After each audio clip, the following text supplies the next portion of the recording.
అందరికీ నమస్కారం. ఇవాళ మనం పేపర్ లీక్ ప్రస్తుతం జరుగుతున్న ఏదైతే చర్చలో ఉన్న విషయం ఏదంటే దేశవ్యాప్తంగా పేపర్ లీక్ సంబంధించిన ఏదైతే అమెండ్మెంట్ యాక్ట్ దీని గురించి ఇవాళ మనం మాట్లాడుకుందాం. భారతదేశంలో పేపర్ లీక్ సమస్యకు వ్యతిరేకంగా రాష్ట్రాలు ముందుగానే చట్టాలు తయారు చేసుకున్నాయి. అయితే దేశవ్యాప్తంగా కేంద్ర స్థాయిలో ప్రత్యేకంగా అమలైన public examination prevention of unfair means act మాత్రం 2024లో వచ్చింది. 2026 పేపర్ లీక్ సవరణ బిల్లులో ప్రతిపాదించిన ముఖ్యమైన మార్పులను ఇప్పుడు చూద్దాం. జైలు శిక్ష ఎట్లా ఉండేదంటే ఒక 5 సంవత్సరాల వరకు ఉండేది. కానీ ప్రస్తుతం బిల్లు విషయానికి వస్తే తీవ్రమైన పేపర్ లీక్, సంఘటిత పరీక్ష మోసాలకు గరిష్టంగా 10 సంవత్సరాల వరకు ఇది పొడిగించారు.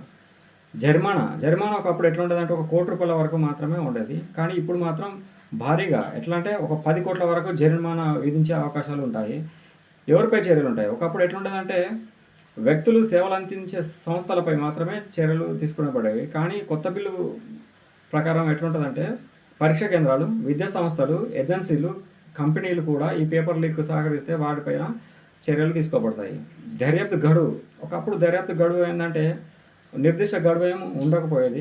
కానీ ఇప్పుడు 2 నెలల్లో దర్యాప్తు పూర్తి చేయాలని ప్రతిపాదన దీనిలో చేర్చడం జరిగింది.